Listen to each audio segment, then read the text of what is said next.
할렐루야. 오늘은 행복한 가정을 만드는 길 그 첫 번째 시간으로 하나님을 가정의 주인으로 모셔라 하는 제목으로 함께 은혜를 나누겠습니다. 5월은 가정의 달입니다.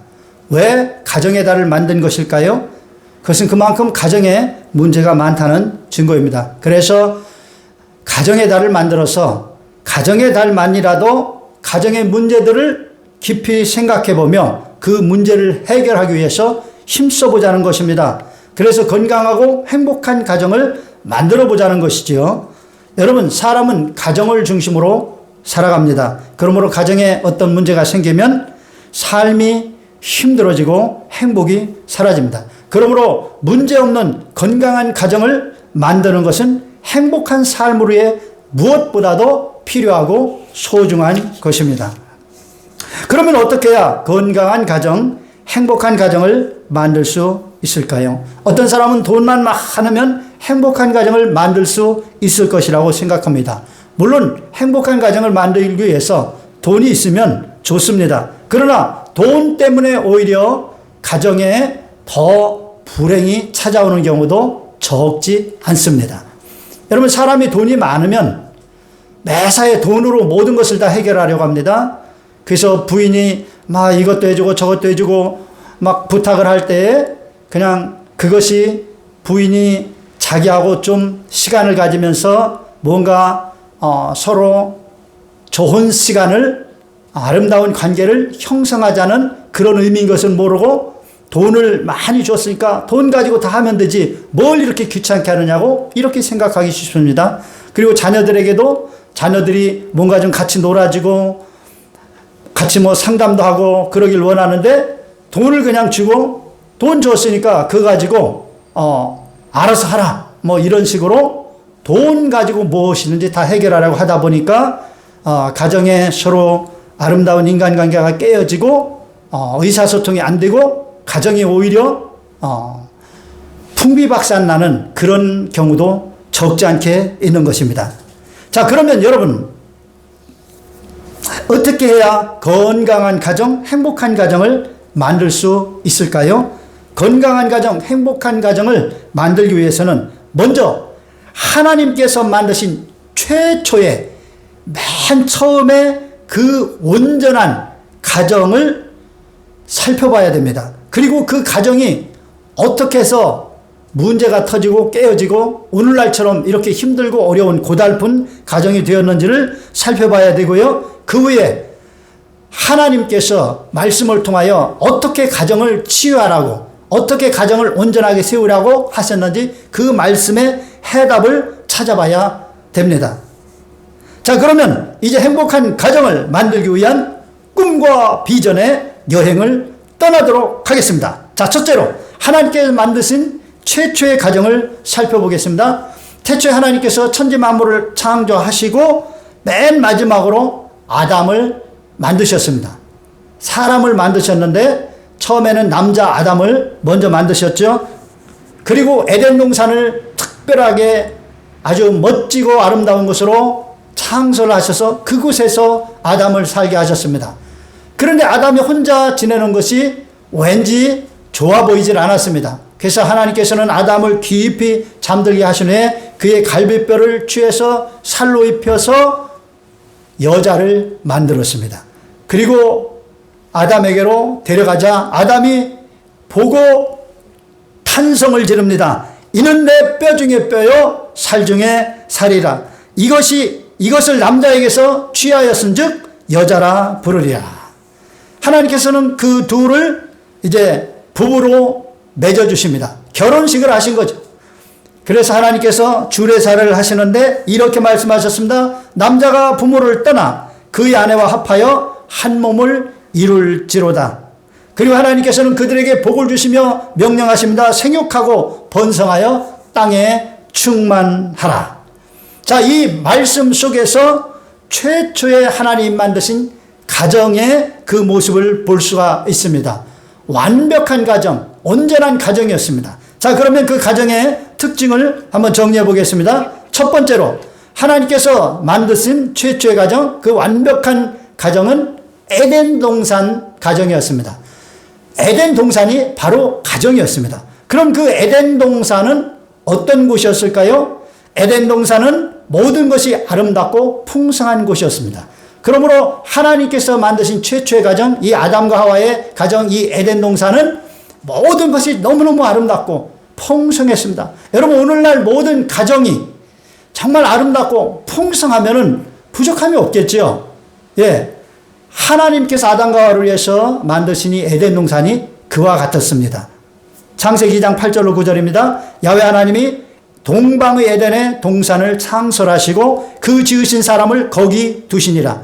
야훼 하나님이 그 땅에서 보기에 아름답고 먹기에 좋은 나무가 나게 하시니 동산 가운데에는 생명나무와 선악을 알게 하는 나무도 있더라. 예, 보기에 아름답고 먹기에 좋은 나무가 나게 하셔서 정말로 아름답고 풍성한 그런 가정을 만들어 주셨다는 것을 알 수가 있습니다.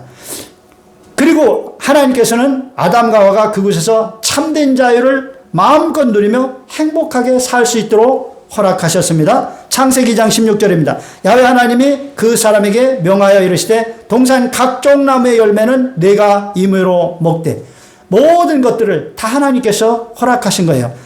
하나님께서 선악을 알게 하는 나무의 열매를 먹지 말라. 그것을 먹는 날에는 반드시 죽으리라. 유일하게 그것만 금하시고 나머지 모든 것은 다 마음껏 누리도록 허락하신 것입니다.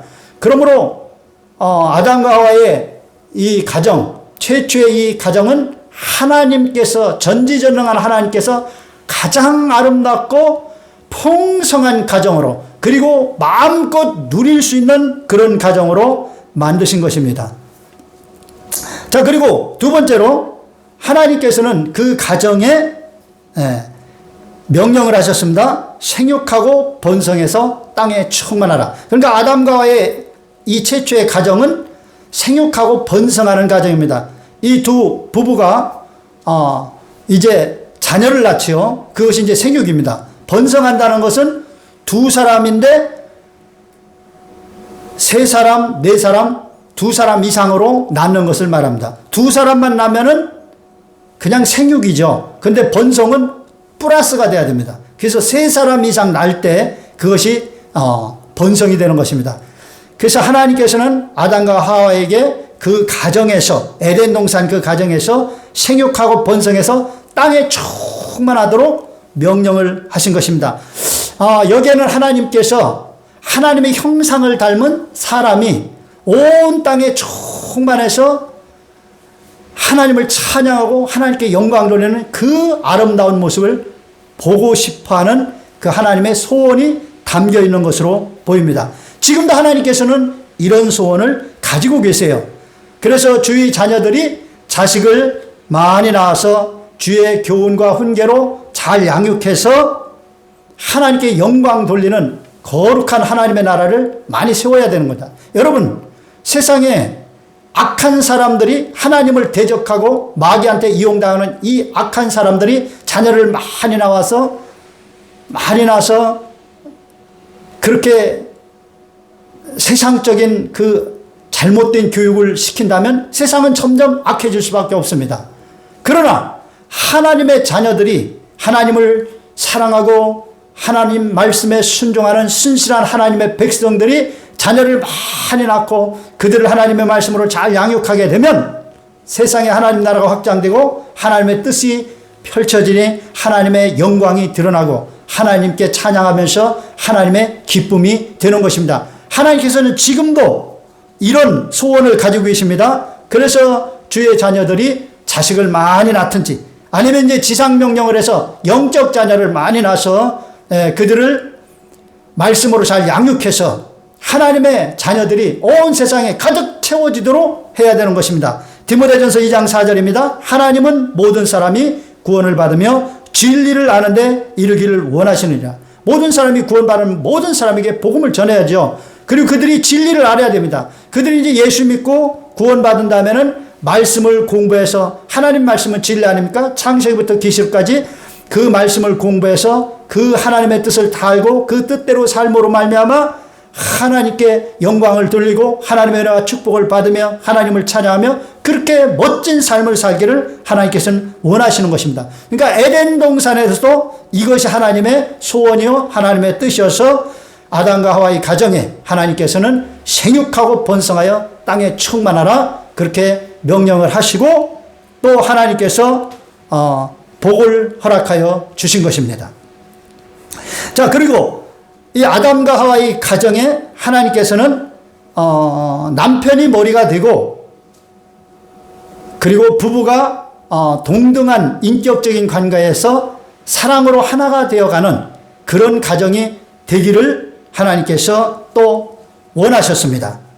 하나님께서 아담의 뼈를 취해서 하와를 만드실 적에 머리뼈를 취하지 않고 갈비뼈를 취했다는 것은 상당히 상징성이 있습니다. 만약에 머리뼈를 취해서 했다면은 여자가 남자의 머리가 되어야 될 것입니다. 머리뼈를 취했기 때문에. 근데 가슴뼈를 취했기 때문에 동등한 상태이면서도 머리는 남자가 되는 것이죠. 만약에 발가락뼈를 하나 취했다. 그러면은 아마 여자는 남자보다 좀 밑에서 섬기는 어떤 그런 위치로 어떤 상징성이 있을 거예요. 근데 하나님께서는 갈비뼈를 취함으로써 인격적 관계는 동등하나 그러나 남녀 간의 질서에서 남자가 머리가 되도록 그렇게 하신 것입니다. 그래서 에베소서에 봐도 남편은 아내의 머리가 된다고 분명히 말씀을 하고 있어요. 그러니까 인격적으로 동등하면서 그러니까 영적 질서로 보면 남편이 머리가 된다는 거예요. 그래서 만약에 부부가 서로 동등하게 그렇게 살아가지만 어떤 일을 하는 데 있어서 서로 의견이 다를 수가 있습니다. 예. 맞고 틀리고의 문제가 아니고 의견이 다른 거예요. 그럴 때는 어떻게 해야 되느냐? 머리가 된 남자가 선택하는 대로 하는 것이 바람직한 것입니다. 이런 것을 최초의 가정에서 우리가 살펴볼 수가 있는 것입니다. 그리고 하나님께서 주례사를 통해서 말씀하시기를 남자가 부모를 떠나서 여자와 아내와 연합해서 한 몸을 이룰지로다 그렇게 말씀하셨어요. 자, 두 사람이 한 몸을 이루기 위해서는 어떻게 해야 됩니까? 여러분, 하나님은 삼위일체입니다. 세 존재이시면서 일체입니다. 한 몸이에요. 그래서 삼위일체죠. 어떻게 하나님께서 삼위일체가 되셨을까요? 하나님은 전지전능하십니다. 그래서 서로 지식적으로 안 맞는 곳이 없어요. 완벽한 지식을 통해서 지식에서 통일을 이룹니다. 거기에다가 하나님은 사랑이십니다. 그렇기 때문에 서로 하나가 되고 연합될 수가 있는 거예요. 그러므로 남자와 여자가 연합해서 한 몸을 이루라는 것은 먼저 지식의 통일을 이루라는 것이고 사랑으로 하나가 되라는 것입니다. 자, 그러면 지식의 통일을 어떻게 이루죠? 세상 지식은 너무나도 각양각색입니다. 그래서 그것으로는 지식의 통일을 이루기가 어렵습니다. 오직 하나님의 말씀을 통해서 오직 영원한 진리신 어제나 오늘이나 영원토록 변함이 없는 영원한 진리신 하나님의 말씀을 통해서 서로 지식적으로 통일이 이루어지고 그 다음에 하나님의 사랑을 통해서 서로 온전한 사랑으로 하나가 될 수 있는 거예요. 그래서 남자가 부모를 떠나서 여자와 연합해서 한 몸을 이루라는 것은 부모님에 의해서 배우고 경험하고 이끌림을 받던 그런 삶에서 이제 한 가정을 이룰 때에는 거기에서 벗어나라는 거예요. 그래서 남편과 아내가 중심이 돼서 한 가정을 이루되 그들이 하나님 말씀으로 통일을 이루어서 하나님의 사랑으로 서로 한 몸을 이루어 가라는 거예요. 이것이 하나님께서 만드신 가정의 특징입니다. 자, 그런데 이 최초의 가정에 하나님께서 딱 한 가지 금하신 명령이 있었습니다. 그게 뭐냐면 선악을 알게 하는 나무의 열매를 먹지 말라. 내가 먹는 날에는 반드시 죽으리라고 하셨습니다. 하나님께서 세우신 이 가정은 완벽하게 아름답고 행복한 가정이었습니다. 근데 하나님께서는 오직 한 가지 선악을 알게 하는 나무의 열매를 먹지 말라. 그것을 먹는 날에는 반드시 죽으리라고 말씀하셨어요. 그러니까 최초의 이 완벽한 가정은 정말로 아름답고 행복한 가정, 조금도 부족함이 없는 가정, 항상 기쁨이 넘쳐나는 가정이었는데 딱 한 가지, 선악을 알게 하는 나무의 열매를 먹어서는 안 되는 그런 가정이었습니다. 자, 선악을 알게 하는 나무의 열매를 먹지 말라는 말은 선악을 판단하지 말라는 의미입니다. 하나님 앞에서 선악을 판단하는 것만 그 맛인 거예요. 그러니까 하나님께서는 모든 것을 다 아름답게 창조하시고 먹음직스럽게 창조하시고 마음껏 누릴 수 있도록 풍성하게 아담과 하와의 가정에 주셨어요. 이렇게 하나님께서 이 가정의 주인이 되셔서 모든 것을 다 주셨는데 아담과 하와가 만약에 선악 판단을 하기 시작한다면 하나님 앞에서 대립을 하게 될 거예요. 아담과 하와는 선악을 완전히 알 수 있는 존재가 아닙니다. 하나님은 완전히 다 아시죠? 근데 하나님과 대립을 하게 되면 하나님과 싸우게 되고 하나님을 대적하게 되고 그러면 하나님과 원수가 되게 되고 그러면 하나님과 같이 더불어 살 수가 없는 것입니다. 그래서 하나님께서는 이렇게 아름답고 완벽한 가정을 만들어 주시면서 그곳에서 하나님께서 주인이 되셔서 함께 사시기 위해서 선악 판단만은 하지 말라고 하셨던 거예요. 자, 이것이 이제 최초의 가정이었습니다. 근데 이 가정이 이제 파기가 되는데 어떻게 해서 파기됩니까? 바로 마귀의 꾀임을 받아서 선악을 알게 하는 나무의 열매를 먹음으로 말미암아 이 아름답고 행복한 가정이 깨어지고 맙니다. 하나님께서 금하신 선악을 알게 하는 나무의 열매를 먹자 하나님께서는 저주를 내리셨습니다. 그래서 첫 번째 내린 저주가 가정의 저주입니다. 창세기 3장 16절입니다. 또 여자에게 이르시되 내가 내게 임신하는 고통을 크게 더하리니 내가 수고하고 자식을 낳을 것이며 너는 남편을 원하고 남편은 너를 다스릴 것이니라. 여자가 먼저 유혹을 받아서 선악을 알게 하는 나무의 열매를 따먹었기 때문에 여자가 조금 더 자식을 낳는데 참 고통스러운 그런 고통이 더해지는, 그래서 수고하고 자식을 낳는 이런 저주를 받게 됐습니다. 그리고 여자는 남편을 원하고 남편은 다스린다 그랬어요. 이건 뭘 말하면 여자가 남편을 계속 뭘 막 해달라고 자꾸 요구하는 걸 말합니다. 예. 그러므로 한국말로 이거 정확하게 표현하는 말이 있는데 바로 바가지라는 말이 있습니다. 계속 바가지를 긁어대는 남편에게 이것도 해주고 이것도 해주고 이것 좀 도와주고 이렇게 해주고 저렇게 해주고 계속 요구하는 거예요. 그런데 이걸 남편이 그냥 다 들어주면 좋겠는데 이게 저주가 된 거예요. 그래서 남편은 또 안 들어주려고 합니다. 그래서 자꾸 다스리려고 그래요. 그래서 안 된다, 안 된다, 왜 그렇게 하느냐, 막 그냥 제동 걸고 안 해주려고 그래요. 그러니까 부부 사이에 끊임없이 갈등이 일어나고 가정의 평안과 기쁨이 다 사라진 거예요. 행복이 사라진 거예요. 이것이 가정의 저주입니다. 자, 그 다음에 남자에게만 저주는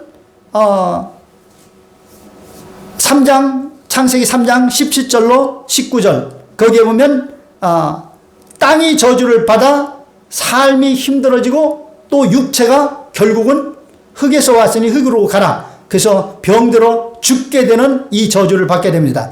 자, 창세기 3장 17절로 19절입니다. 아담에게 이르시되 내가 내 아내의 말을 듣고 내가 내게 먹지 말라 한 나무의 열매를 먹었은즉 땅은 너로 말미암아 저주를 받고 너는 내 평생에 수고하여야 그 소산을 먹으리라. 땅이 내게 가시덤불과 엉겅퀴를 낼 것이라. 내가 먹을 것은 밭의 채소인즉 내가 흙으로 돌아갈 때까지 얼굴에 땀을 흘려야 먹을 것을 먹으리라. 내가 그것에서 취함을 입었음이라. 너는 흙이니 흙으로 돌아갈 것이니라.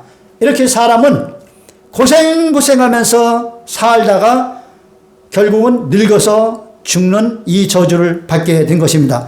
그 다음에 세 번째 저주는 이것은 가장 비참한 저주인데요. 최초의 완벽한 가정이 파괴된 핵심적인 저주입니다. 그것은 하나님과의 결별입니다. 선악을 알게 하는 나무 열매를 먹는 날에는 반드시 죽으리라고 하는데 이 반드시 죽는 것이 이 저주에다가 진짜 죽는 것은 하나님과의 결별입니다. 하나님과의 결별, 이게 영적 죽음이라고 그래요. 그래서 영적으로 이제 하나님과 소통이 안 되는 상태가 된 거예요. 제 창세기 3장 22절에서 24절입니다. 야훼 하나님이 이르시되 보라 이 사람이 선악을 하는 일에 우리 중 하나같이 되었으니 그가 손을 들어 생명나무 열매도 따먹고 영생할까 하노라 하시고 야훼 하나님이 에덴 동산에서 그를 내보내어 그의 근원이 된 땅을 갈게 하시니라. 이같이 하나님이 그 사람을 쫓아내시고 에덴 동산 동쪽에 그룹들과 두루 도는 불칼을 두어 생명나무의 길을 지키게 하시니라. 하나님께서 에덴 동산을 내쫓았습니다. 그 아름다운 가정을 이제 잃어버린 거예요. 예. 정말 그 하나님이 모든 것을 다 아름답고 풍성하게 채워주는 그 가정을 선악을 알게 하는 나무를 따먹고 하나님을 반역함으로 말미암아 하나님이 떠나시면서 사람도 거기서 내쫓아버렸어요. 그리고 이제 저주받은 땅을 갈면서 여자는 남자에게 바가지 긁고 남자는 그것을 또 안 들어주려고 다스리고 그러면서 부부간에 갈등하면서 수고하고 땀을 흘리고 고생하면서 죽을 고생하면서 애를 낳고 키우는 이 고통스러운 삶을 살게 된 것입니다. 자, 그러면 이것이 이제 오늘날 우리의 가정의 실상인데 이런 이 고통스러운 이 가정의 불행을 어떻게 해결할 수 있을까요? 자, 그래서 세 번째로 이 가정의 문제를 해결하고 행복한 가정을 세우려면 가장 먼저 가정에 하나님을 주인으로 모셔야 된다는 것입니다. 시편 127편, 128편에 그 내용이 잘 나와 있습니다. 하나님께서 가정을 세워주지 않으시면 이 세상의 어떤 방법으로도 온전한 행복한 가정은 세울 수가 없습니다. 가정치유사역 전문가들의 조언을 들어보면 참 좋은 내용이 많이 있어요. 그런데 그렇게 한다고 해서 완전한 가정이 세워지느냐? 절대로 그렇지 않더라는 겁니다. 왜냐하면 그들도 나름대로 연구하고 또 다른 사람들의 경험과 어떤 책 그런 것을 참고로 해서 깨달은 것을 정리해서 말하는 것 뿐이에요. 그러므로 부분적으로 일리가 있는 그런 얘기를 하는 것이 완벽하게 참된 최초의 그 가정을 회복하는 방법은 알 수가 없습니다. 그 최초의 그 완전한 가정은 오직 하나님을 통해서만 회복될 수가 있는 거예요. 하나님이 주인이 되셔서 에덴 동산의 그 아름다운 가정을 하나님께서 주셨던 것처럼 오늘날도 우리가 하나님을 주인으로 모시면 그런 가정을 하나님께서 만들어 주신다는 것입니다. 그러므로 하나님을 가정의 주인으로 모시는 길만이 완벽한 가정, 참된 행복한 가정을 만드는 비결인 거예요. 영국을 세계 최대 강국으로 만든 여왕이 있습니다. 바로 빅토리아 여왕입니다. 그녀는 하나님을 신실하게 믿고 사랑했고 또 나라와 백성들을 정말 사랑하는, 특별히 가난하고 어렵고 소외된 자를 많이 돌보는 그런 왕이었습니다. 자, 그 여왕이 어느 날 아주 믿음 좋기로 소문난 한 가난한 과부를 위로하기 위해서 예고 없이 그 과부의 집을 방문했습니다. 갑자기 여왕이 나타나니까 과부가 깜짝 놀라가지고 황송해서 어찌할 바를 모르고 당황하고 있을 때에 그 여왕이 과부에게 물었습니다. 지금까지 이 집에 온 손님 중에서 가장 귀한 손님은 누굽니까? 그러자 과부가 바로 대답을 했습니다. 바로 여왕 폐하시옵니다. 이 여왕은 당연히 예수님이라는 대답을 들을 줄 생각하고 물었던 것인데 자기라고 말을 하자 굉장히 실망해서 물었습니다. 이 집에 온 손님 중에 가장 귀한 손님은 예수님이 아니신가요? 그러자 그 과부는 미소 지으면서 이렇게 대답을 했습니다. 폐하, 예수님은 손님이 아니라 이 집의 영원한 주인이십니다. 여왕이 이 과부의 대답을 듣고 크게 감동을 했답니다. 그래서 궁궐로 돌아가서 하나님 앞에 이렇게 기도를 했다고 해요. 주님, 저는 과부를 위로하러 간 것이 아니라 하나님께서 세우신 천사를 만나러 갔습니다. 그녀는 예수님을 주인으로 모신 천사였습니다. 나의 주, 나의 왕, 나의 하나님, 이 나라의 세세토록 주인이 되시고 이 궁궐의 주인이 되소서. 저의 생전에 이 왕관을 주의 발 앞에 드리겠나이다. 아멘. 사랑하는 여러분, 하나님께서 집을 세워주시지 아니하면 세우는 자의 모든 수고가 헛되다는 걸 아시기를 주의 이름으로 축원합니다. 시편 127편 1절 2절입니다. 야훼께서 집을 세우지 아니하시면 세우는 자의 수고가 헛되며 야훼께서 성을 지키지 아니하시면 파수꾼의 깨어있음이 헛되도다. 너희가 일찍이 일어나고 늦게 누우며 수구의 떡을 먹음이 헛되도다. 그러므로 야훼께서는 그의 사랑하시는 자에게 잠을 주시는도다. 아멘. 이것이 바로 야훼 하나님을 가정의 주인으로 모신 그 가정의 역사입니다. 하나님께서 집을 세워주시지 않으면 세우는 자가 아침에 일찍 일어나서 늦게 누우면서 열심히 일한 그것들이 다 허사라는 거예요. 여러분, 솔로몬 왕은 놀라운 지혜와 왕권으로 엄청난 일을 했지만 그가 말년에 고백한 것이 뭡니까? 헛되고 헛되며 헛되고 헛되니 모든 것이 헛되도다. 헛된 인생, 헛된 가정을 만들고 만 거예요. 그래서 하나님 없이 그렇게 육신에 잡혀서 살다가 결국 이렇게 헛된 인생을 보내고 만 것입니다. 야훼께서 집을 세워주시 아니하시면 세우는 자의 수고가 헛되다는 거예요. 그리고 하나님께서 성을 지켜주시 않으면 집도 마찬가지고요. 지켜주시 않으면 열심히 막으려고 애쓰고 애써도 그것이 다 헛되다는 겁니다. 그러므로 야훼 하나님께서는 그의 사랑하시는 자에게 잠을 주신다. 그의 사랑하는 자가 누구예요? 하나님을 사랑하고 하나님 믿고 하나님을 의지하고 가정의 주인으로 하나님을 모신 그런 사람이죠. 그런 사람에게 잠을 준다는 건 뭐냐면 세상 걱정할 것 없이 평안하게 살 수 있도록 에덴 동산처럼 필요한 모든 것 아름답게 풍성하게 채워주신다는 말씀입니다. 여러분, 이런 축복을 받게 되시기를 주님의 이름으로 축원합니다. 그 다음에 자식들은 야훼의 기업이라고 말씀합니다. 시편 127편 3절에서 5절입니다. 보라, 자식들은 야훼의 기업이요 태열매는 그의 상급이로다. 젊은 자의 자식은 장사의 수중의 화살 같으니 이것이 그들의 화살통에 가득한 자는 복되도다. 그들이 성문에서 그들의 원수와談판할 때에 수치를 당하지 아니하리로다. 아멘. 사랑하는 여러분, 자식들은요 여러분의 자식이 아닙니다. 하나님의 기업이에요. 그러니까 하나님께서 우리를 통해서 주신 하나님의 기업이에요. 그러므로 자식들을 어떻게 키워야 됩니까? 하나님의 뜻에 맞게 하나님을 경외하며 하나님의 은혜와 축복을 받으며 살도록 그렇게 키워야 됩니다. 그렇게 키워놓으면 그들이 또 가정을 만들어서 하나님의 은혜와 축복 속에서 에덴 동산과 같은 그런 가정을 만들어서 복되게 사는 거예요. 그러면 자녀들 걱정할 필요가 하나도 없습니다.